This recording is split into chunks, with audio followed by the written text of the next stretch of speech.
ಕರುನಾಡ ಕಿರಣ, ನಾಡು ನುಡಿ ಸುದ್ದಿ ಸ್ವಾರಸ್ಯ. ಕಲಬುರಗಿ ಜಿಲ್ಲೆಯ ಕಮಲಾಪುರ ಪಟ್ಟಣದಲ್ಲಿ ಆಯೋಜಿಸಿದ್ದ ವಿಶ್ವಗುರು ಬಸವಣ್ಣನವರ ಜಯಂತ್ಯೋತ್ಸವದ ಪ್ರಯುಕ್ತ ಪಟ್ಟಣದ ಮುಖ್ಯ ರಸ್ತೆಗಳಲ್ಲಿ ಮಾಡಲಾದ ವಿದ್ಯುತ್ ದೀಪಗಳ ಅಲಂಕಾರ ನೋಡುಗರ ಕಣ್ಮನ ಸೆಳೆಯಿತು. ಸಚಿವ ಈಶ್ವರ್ ಖಂಡ್ರೆ ಕಾರ್ಯಕ್ರಮವನ್ನು ಉದ್ದೇಶಿಸಿ ಮಾತನಾಡಿದರು. ಕೆಕೆಆರ್ಟಿಸಿ ಮಂಡಳಿಯ ಅಧ್ಯಕ್ಷ ಅರುಣ್ ಕುಮಾರ್, ಎಂವೈ ಪಾಟೀಲ್, ಪ್ರವೀಣ್ ಪಾಟೀಲ್, ಬಸವರಾಜ್ ಮಡ್ಪತ್ತಿ, ಗುರು ಮಾಟೂರ್ ಮುಂತಾದ ಗಣ್ಯರು ಕಾರ್ಯಕ್ರಮದಲ್ಲಿ ಪಾಲ್ಗೊಂಡಿದ್ದರು.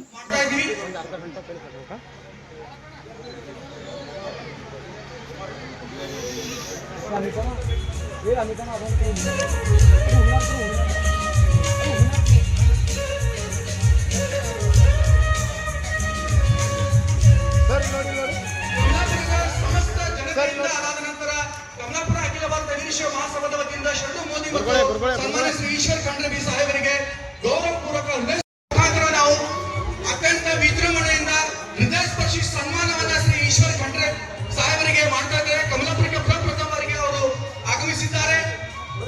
ಎಲ್ಲ ಮಾಟೂರ್ ಪರಿವಾರದವರು ಆಗಮಿಸಬೇಕು. ಅತ್ಯಂತ ಹೃದಯ ಸ್ಪರ್ಶಿ ಸನ್ಮಾನವನ್ನ ನಾವು ಈಶ್ವರ್ ಖಂಡ್ರೆ ಸಾಹೇಬರಿಗೆ ಮಾಡ್ತಾ ಇದ್ದಾರೆ.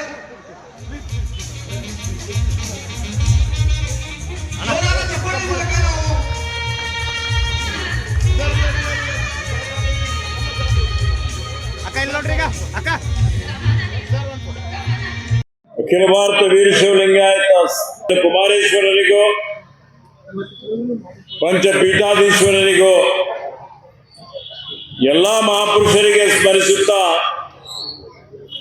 ಇಂದಿನ ಈ ಪವಿತ್ರವಾದಂತಹ ಒಂದು ಕಾರ್ಯಕ್ರಮ ವಿಶ್ವಗುರು ಬಸವಣ್ಣನವರ ಜಯಂತ್ಯೋತ್ಸವ 893ನೇ ಜಯಂತ್ಯೋತ್ಸವ ಕಾರ್ಯಕ್ರಮದಲ್ಲಿ ನಾವೆಲ್ಲ ಭಾಗವಹಿಸ್ತಾ ಇದ್ದೇವೆ. ಈ ಕಾರ್ಯಕ್ರಮದ ಆಯೋಜಕರು ಆತ್ಮೀಯರು, ಈ ಭಾಗದ ಯುವಕ ಮುಖಂಡರು, ಸಮಾಜದ ಮುಖಂಡರಾದಂತ ಮಾನ್ಯ ಗುರು ಮಾಟೂರ್ ಅವರೆಲ್ಲ ಸಂಘಟಕರು, ಪದಾಧಿಕಾರಿಗಳು, ಇಲ್ಲಿ ಅಕ್ಕಪಕ್ಕದಲ್ಲಿ ನಿಂತಂತವರು ಎಲ್ಲರೂ ಕೂಡಿ ಕಾರ್ಯಕ್ರಮ ಆಯೋಜನೆ ಮಾಡಿದ್ದೀರಿ. ಮತ್ತೆ ಮುಖ್ಯ ಅತಿಥಿಗಳಾಗಿ ಆಗಮಿಸಿದಂತ ಆತ್ಮೀಯರಾದಂತ ನಮ್ಮ ಈ ಭಾಗದ ಪ್ರಮುಖ ಮುಖಂಡರುಗಳಾದ ಮಾನ್ಯ ಅರುಣ್ ಪಾಟೀಲ್ ಅವರೇ, ಮಾನ್ಯ ಪ್ರವೀಣ್ ಹರ್ವಾಲ್ ರವರೇ, ಮಾನ್ಯ ಕಿರಣ್ ದೇಶಮುಖ್ ರವರೇ, ಕಲಬುರಗಿ ಜಿಲ್ಲೆಯ ಮಹಾಸಭೆಯ ಘಟಕದ ಅಧ್ಯಕ್ಷರಾದಂತ ಮಾನ್ಯ ಶರಣು ಮೋದಿ ಅವರೇ, ವೇದಿಕೆ ಮೇಲೆ ಮತ್ತು ಕೆಳಗಡೆ ಕುಳಿತಂತ ಎಲ್ಲ ಬಸವ ಬಳಗದ ಅಧ್ಯಕ್ಷರು, ಪದಾಧಿಕಾರಿಗಳು, ಅಕ್ಕನ ಬಳಗದ ಎಲ್ಲ ಪದಾಧಿಕಾರಿಗಳು, ಅಖಿಲ ಭಾರತ ವೀರಶೈವ ಲಿಂಗಾಯತ ಮಹಾಸಭೆ ಎಲ್ಲ ಪದಾಧಿಕಾರಿಗಳು, ಸೋಮಶೇಖರ್ ಅವರಿದ್ದಾರೆ. ಹಾಗೆ ಇಲ್ಲಿ ನಮ್ಮ ಪಾಟೀಲ್ ಇದ್ದಾರೆ. ಉಪಸ್ಥಿತರಿರುವಂತ ಎಲ್ಲರಿಗೂ ನನ್ನ ಅನಂತ ಅನಂತ ಶರಣಾರ್ಥಿಗಳು. ಬಹಳ ಒಳ್ಳೆ ರೀತಿಯಿಂದ ಅದ್ಭುತವಾಗಿ ಕಾರ್ಯಕ್ರಮ ಆಯೋಜನೆ ಮಾಡಿದ್ದೀರಿ. ಬಹಳ ದಿವಸದಿಂದ ಸಿದ್ಧತೆ ಮಾಡಿದ್ದೀರಿ, ತಯಾರಿ ಮಾಡಿದ್ದೀರಿ. ಇದಕ್ಕಿಂತ ಪೂರ್ವದಲ್ಲೂ ನನಗೆ ಆಹ್ವಾನ ಮಾಡಿದ್ದೀರಿ, ನನಗೆ ಬರ್ಲಿಕ್ಕೆ ಆಗಿರ್ಲಿಲ್ಲ. ಗುರು ಅವರು ಬಂದು ಈ ಕಾರ್ಯಕ್ರಮಕ್ಕೆ ಬರಲೇಬೇಕು ಅಂತ ಹೇಳಿದಕ್ಕಾಗಿ ವಿಶೇಷವಾಗಿ ನಾಳೆ ಮತ್ತೆ ನನಗೆ ಈಗ 11 ಗಂಟೆ ವಿಮಾನದ ಮುಖಾಂತರ ಬೆಂಗಳೂರಿಗೆ ಹೋಗಬೇಕಾಗಿದೆ, ಬೆಳಗ್ಗೆ ಚಿಕ್ಕಮಗಳೂರಿಗೆ ಹೋಗಬೇಕಾಗಿದೆ. ನಾನು 6:30ಕ್ಕೆ ಬಂದು 7:30ಕ್ಕೆ ಹೋಗ್ತೀನಿ ಅಂತ ಹೇಳಿದ್ದೆ. ಇವತ್ತು ಪ್ರಕೃತಿ ಯಾವಾಗ ಏನು ಹೇಳಲಿಕ್ಕೆ ಆಗಲ್ಲ, ಮಳೆ ಬಂತು, ಸ್ವಲ್ಪ ವಿಳಂಬ ಆಯಿತು. ಆದಾಗ್ಯೂ ಈಗ ನೀವೆಲ್ಲ ಇಷ್ಟೊಂದು ಪ್ರೀತಿಯಿಂದ, ಅಭಿಮಾನದಿಂದ ಈ ಒಂದು ಪವಿತ್ರವಾದಂತಹ ಕಾರ್ಯಕ್ರಮದಲ್ಲಿ ಭಾಗವಹಿಸಿದ್ದೀರಿ. ಮತ್ತೆ ವಿಶೇಷವಾಗಿ ನನಗೆ ಅಭಿಮಾನದಿಂದ ಇವತ್ತು ಅಖಿಲ ಭಾರತ ವೀರಶೈವ ಲಿಂಗಾಯತ ಮಹಾಸಭೆ ರಾಷ್ಟ್ರೀಯ ಅಧ್ಯಕ್ಷನಾಗಿದ್ದಕ್ಕಾಗಿ ಸನ್ಮಾನವನ್ನು ಇಟ್ಕೊಂಡಿದ್ದೀರಿ. ಈ ಸನ್ಮಾನ ಏರ್ಪಾಡು ಮಾಡಿದಂಥವರಿಗೆ, ಸನ್ಮಾನ ಮಾಡಿದಂಥವರೆಲ್ಲರಿಗೆ ನನ್ನ ಪರವಾಗಿ, ಮಹಾಸಭೆ ಪರವಾಗಿ ನಿಮ್ಮೆಲ್ಲರಿಗೆ ಧನ್ಯವಾದಗಳನ್ನು ಅರ್ಪಿಸ್ತಾ ಇದ್ದೇನೆ. ನಮ್ಮ ರಾಜೇಶ್ವರ ಸ್ವಾಮಿ ಗೋಟಾರ್ ಅವರಿದ್ದಾರೆ, ನಮಗೆ ಬಹಳ ಆತ್ಮೀಯರಿದ್ದಾರೆ. ಆತ್ಮೀಯ ಬಂಧುಗಳೇ, ಏನು 12ನೇ ಶತಮಾನದಲ್ಲಿ ವಿಶ್ವಗುರು ಬಸವಣ್ಣನವರು ಸಮಾಜ ಧಾರ್ಮಿಕ ಇದೆ ಪಕ್ಕದಲ್ಲಿ ಬಸವಕಲ್ಯಾಣ ನಮ್ಮ ಜಿಲ್ಲೆ ಅವರ ಕಾರ್ಯಕ್ಷೇತ್ರವನ್ನಾಗಿ ಮಾಡಿಕೊಂಡು ಒಂದು ಇಡೀ ಜಗತ್ತಿಗೆ ಮಾದರಿಯಾದಂಥದ್ದು ಭೂತೋರ ಭವಿಷ್ಯತ್ತು ಅನ್ನುವಂತ ರೀತಿಯಲ್ಲಿ ಒಂದು ವೈಚಾರಿಕ ತಳದ ಮೇಲೆ ಸುಂದರವಾದಂತಹ ಭವ್ಯವಾದಂತಹ ಸಮಾಜ ಕಟ್ಟಬೇಕು ಅಂತ ಹೇಳಿ ಇವತ್ತು ಅವರೇನು ಸ್ವಾತಂತ್ರ್ಯ, ಸಮಾನತೆ, ಕಾಯಕ, ದಾಸೋಹ, ಸಹೋದರತ್ವ, ಸಹಬಾಳ್ವೆಯ ತಳದ ಮೇಲೆ ಸುಂದರವಾದಂತಹ ಭವ್ಯವಾದಂತಹ ಸಮಾಜ ನಿರ್ಮಾಣ ಆಗಬೇಕು. ಅದರಲ್ಲಿ ಯಾವುದೇ ರೀತಿಯ ಶೋಷಣೆ ಇರಬಾರ್ದು, ಅಸಮಾನತೆ ಇರಬಾರ್ದು, ಜಾತೀಯತೆ ಇರಬಾರ್ದು.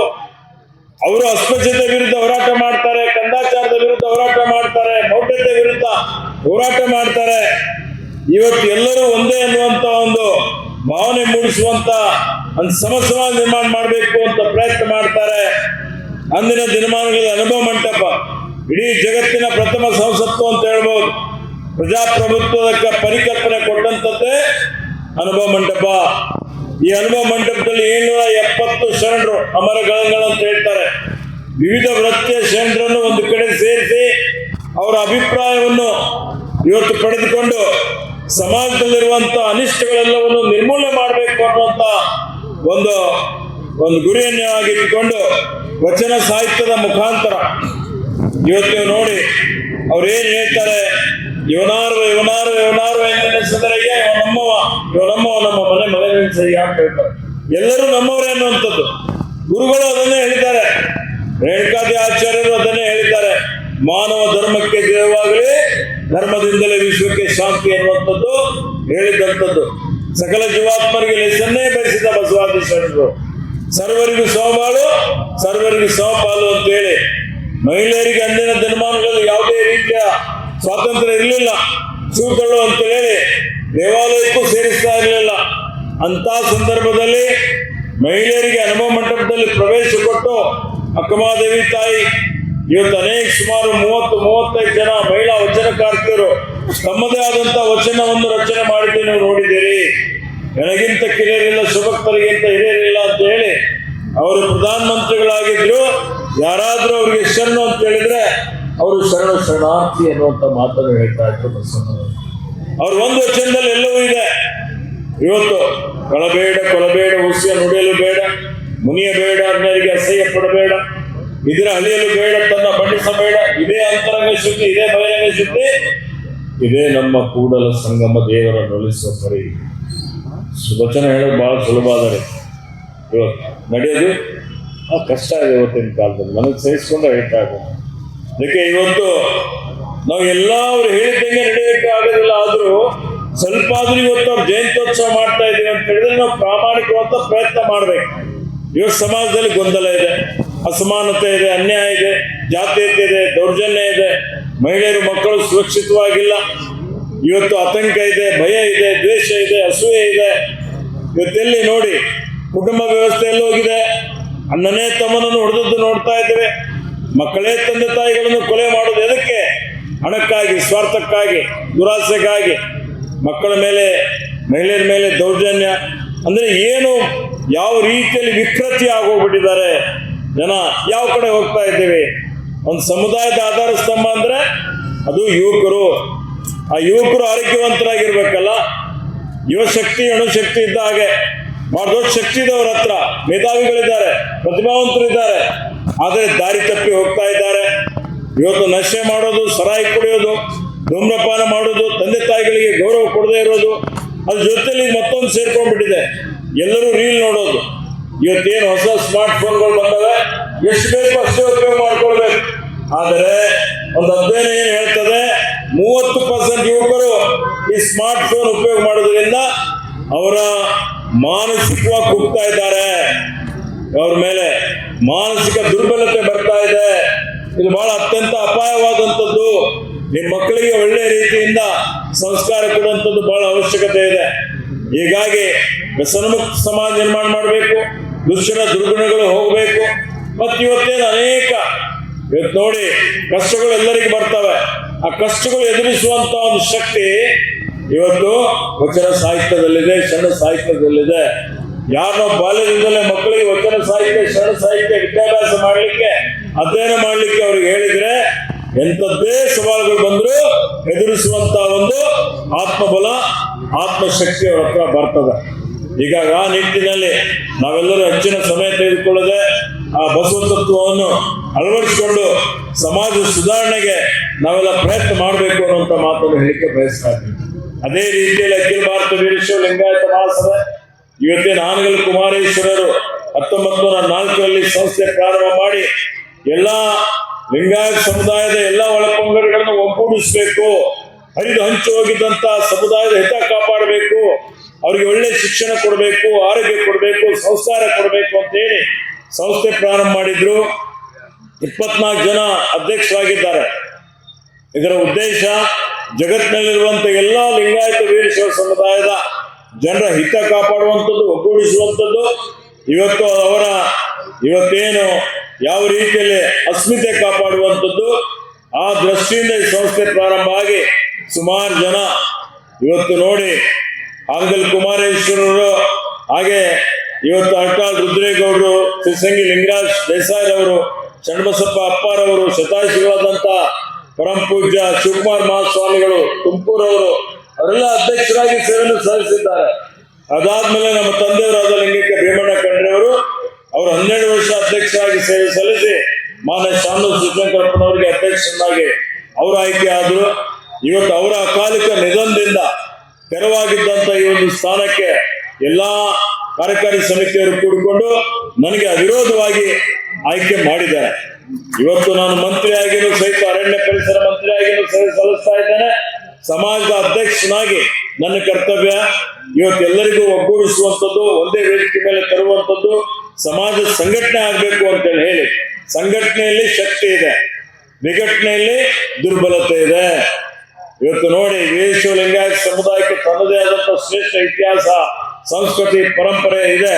ನಾವೆಲ್ಲ ಬರೀ ಹಿಂದೆ ನಾವು ಹಿಂಗಿದ್ದೀವಿ ಅಂತ ಹೇಳಿ ನಮ್ಮ ಪೂರ್ವಜರು ಬಹಳ ಇವತ್ತು ಅವ್ರ ದೊಡ್ಡ ದೊಡ್ಡ ಶ್ರೀಮಂತ ಪರಂಪರೆ ಇದೆ, ಸಂಸ್ಕೃತಿ ಇದೆ ಅಂತ ಹೇಳಿದ್ರೆ ಸಾಲದು. ಇವತ್ತು ನಾವು ವರ್ತಮಾನದಲ್ಲಿ ಏನಿದ್ದೀವಿ ಅನ್ನೋಂಥದ್ದು ಆಲೋಚನೆ ಮಾಡಬೇಕು.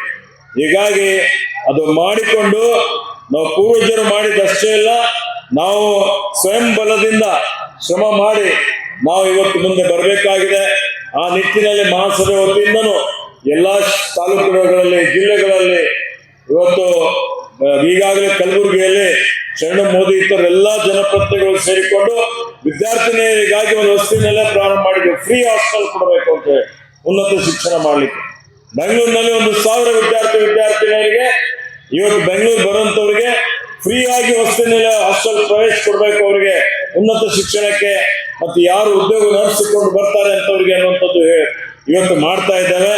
ಅದೇ ರೀತಿಯಲ್ಲಿ ಅನೇಕ ಕಾರ್ಯಕ್ರಮಗಳನ್ನು 10ನೇ ತರಗತಿಯಲ್ಲಿ PUC ಹೆಚ್ಚಿನ ಅಂಕಗಳನ್ನು ಪಡೆದಂತಹ ವಿದ್ಯಾರ್ಥಿಗಳಿಗೆ ಇವತ್ತು ಅವರಿಗೆ ಪ್ರತಿಭಾ ಪುರಸ್ಕಾರ ಕೊಡಬೇಕು ಅಂತ ನಾವು ಮಾಡಿದ್ದೇವೆ. ಅದರ ಜೊತೆಯಲ್ಲಿ ಸಮಾಜದ ಆಗು ಹೋಗುಗಳು, ಎದುರುಗಡೆ ಏನು ಸವಾಲುಗಳಿದೆ ಅದನ್ನು ಇವತ್ತು ಒಗ್ಗಟ್ಟಾಗಿ ಎಲ್ಲರನ್ನು ಸೇರಿಸಿಕೊಂಡು ಮಾಡಬೇಕು ಅನ್ನುವಂಥದ್ದು ಯೋಜನೆಯನ್ನು ರೂಪಿಸಿದ್ದೇವೆ. ಈಗ ಕಮಲಾಪುರದಲ್ಲಿ ಇವತ್ತು ನೀವು ಅದ್ಭುತವಾದಂಥ ಕೆಲಸವನ್ನು ಮಾಡಿದ್ದೇವೆ. ಬಹಳ ಉತ್ತಮವಾಗಿ ಈ ಒಂದು